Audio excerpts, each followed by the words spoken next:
इससे आसान कोई पढ़ाई नहीं, यदि है तो अभी तक किसी ने बताई नहीं। आज हम फोनोलॉजी यानी वर्ण विचार के आखिरी पड़ाव वर्ण विच्छेद पर हैं। तो सबसे पहले हम वर्ण विच्छेद की परिभाषा बताते हैं कि जो हिंदी के शब्द निर्मित होते हैं उस शब्दों में जो प्रयुक्त ध्वनियां हैं या वर्ण हैं, यानी हिंदी शब्दों के में प्रयुक्त ध्वनियां व वर्णों को अलग करने की जो प्रक्रिया होती है उसी को हम वर्ण विच्छेद कहते हैं। और इस वर्ण विच्छेद से बहुत हमको जानकारी प्राप्त होती है कि पहली बात तो हमको वर्णों का या शब्दों का उच्चारण में बड़ी आसानी होती है, दूसरे उनको लिखने में गलतियां कम होती हैं, यह इसकी विशेषता होती है। तो आइए हम कुछ शब्द आपको दिखाते हैं और उनका वर्ण विच्छेद करके आपको बताते हैं। तो जैसे नजर, तो सबसे पहले आप ध्यान रखेंगे कि जैसे हम क्या करेंगे कि जो शब्द हैं इनमें जो वर्ण हैं, तो सबसे पहले इस वर्ण को हम स्वर रहित बनाएंगे। स्वर रहित बनाने का मतलब इसके नीचे हलंत लगा देंगे, जैसे न है इसको स्वर रहित बना लिए हलंत लगा करके। अब इसके बाद स्वर लगा देंगे, यानी न प्लस अ, फिर ज स्वर रहित बनाए, फिर अ लिख दिए, फिर इसी तरह से र स्वर रहित बनाए, फिर अ लिख दिए। ये नजर का वर्ण विच्छेद हो गया।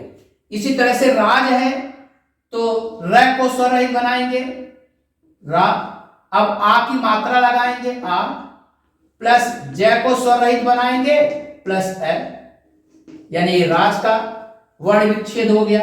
इसी तरह से मिलन है तो म को स्वर रहित बनाएंगे, फिर ई लिखेंगे, प्लस ल को स्वर रहित बनाएंगे, प्लस अ लिखेंगे, फिर प्लस म लिखेंगे, न लिखेंगे, इसको स्वर रहित बना करके अ लिखेंगे।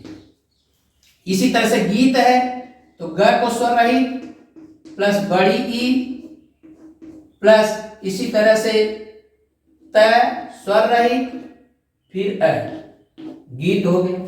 इसी तरह से कुमार, क को स्वर रहित प्लस छोटा उ, प्लस इसके बाद म को स्वर रहित, इस पर जो मात्रा है आ, प्लस र को स्वर रहित प्लस अ, ये कुमार का वर्ण विच्छेद हो गया। इसी तरह से मेला है, म को स्वर रहित बनाए, ए की मात्रा है तो ए लिखा, फिर ल को स्वर रहित बनाए, प्लस आ लिखा, मेला।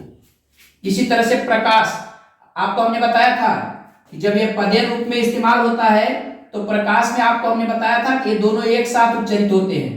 तो इसका मतलब प स्वर रहित, फिर र स्वर रहित, अब अ, अब ये हो गया प्र, काश यानी क स्वर रहित प्लस आ, प्लस स स्वर रहित प्लस अ, प्रकाश।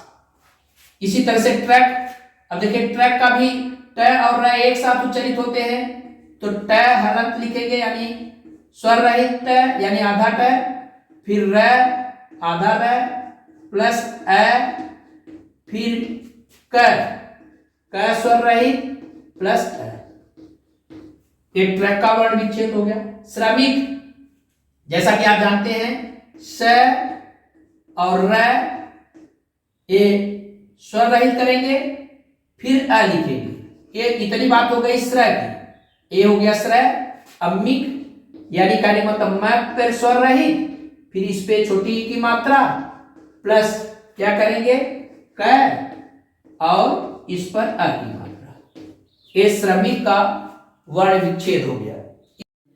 इसी तरह से अंतः का वर्ण विच्छेद करना है तो अन, अब प्लस लिखेंगे, त पे स्वर रहित बनाएंगे, इसके बाद अह लिखेंगे। इस तरह से अंतः का ये वर्ण विच्छेद हो गया।